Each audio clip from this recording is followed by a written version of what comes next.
this is Sarah Libby, one of the rising PGY3s and our future chief resident. And so Sarah's going to talk to us about what the transition was like and the new responsibilities she felt that she had that she wasn't aware of, or the responsibilities that you guys should be aware of as you're now rising in this position and this important position as PGY2s and seniors. Yeah, I think it's very hard to start taking on a team, and I think a lot of times you get to be such a good intern by the end of intern year.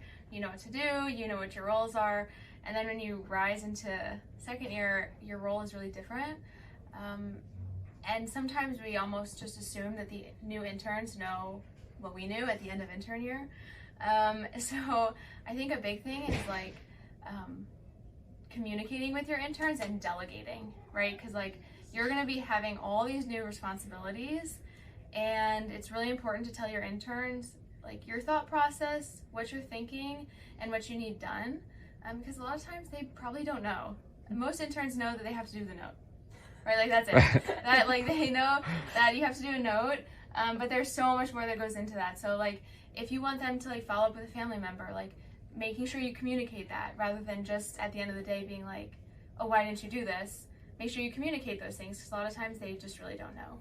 And of course, when it comes to going back to the delegating thing, another thing that I remember, I always had trouble with that as well, where it's like, you don't want to feel so bossy, but that's how they learn also. Right. And so I remember like kind of being blatantly honest with some of my interns, which is like, I could probably do all these tasks and I could probably do them faster, but like, you're going to be in the position of a senior in no time. Like, I can't believe we're third years now. And so they're going to be in that position too. They have to understand, they have to learn how to prioritize, but like, you can also guide them through that. Right. So earlier on, and just being as honest about what the transition's like as you're moving forward and kind of those roles as well. Have you had to do any conflict resolution as a senior?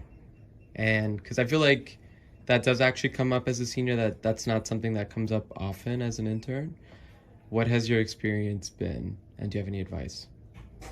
I think it goes back to communicating. Everybody has different learning styles, everybody has different communication styles, and not every intern that you have, because you always have two interns on the floors, and you can be on the floors halfway through the year and they'll still be one of your interns early on floors because they're doing other things, they're in the ED, they have other rotations before then. Right.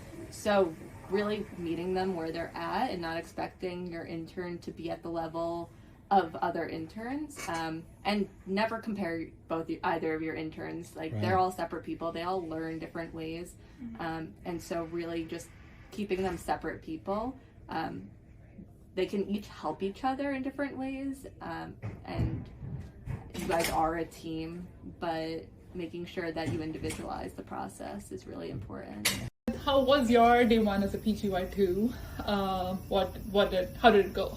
So I started on my AMC shift. It's basically at that point it was 4 to 8 p.m. And you have no supervision at all, and you are admitting patients all by yourself, and you are the sole caretaker for the patient. At first I was very overwhelmed that there's nobody to supervise me. Am I going to make the whole plan by myself, and I'm not going to run it by my attending? Because you're so used to being an intern. Exactly. Right? I was so comfortable being an intern that I just wanted to go back to that position. But then as a second year I realized that it's you who have to make the decisions. So it was kind of a bit overwhelming in that sentence. At the day one was like that, but over the course of your first rotation, it's like it kind of mellowed down. So and also it's the third years were very supportive at that time. If you ever have a doubt, then you run by your AC or MC sitting right in the AC room. So that was very supportive overall. So I think that was my first experience as PGY2. No, I love the last part of it, that there's always someone to help. You can always run it by someone. You feel the pressure that, oh, I'm the resident, I have to do everything by myself, but it's important that we know there are people for help, and it's okay to say that you don't know. Exactly. Okay. Was there something about PGY2 that came as a surprise to you? I guess the surprise that came to me was I used to think that PGY2 will be relaxing as compared to PGY1, but since for us, the people applying to fellowship, it was comparatively busier, I would say. You have to excel in your electives also. There's comparatively no free time. You have to work on your research, you have to work hard enough to get that letter. So I would say I was busier. Then it didn't reach up to my expectations that, oh, I have probably more chill time. So I would say, yes, that came out as a surprise to me. I think I really agree with that. In the first year, you are on floors all the time, and you see second years, and they're like, oh, once you are done, you are not presenting, you're not writing notes, so you'll have your, all the free time. But there's so much that goes in the background. That's true. That you're running to prove yourself. You are supervising your interns, you are supervising your team, you're trying to, you're leading a team, which you are also struggling. So that was a surprise, I agree.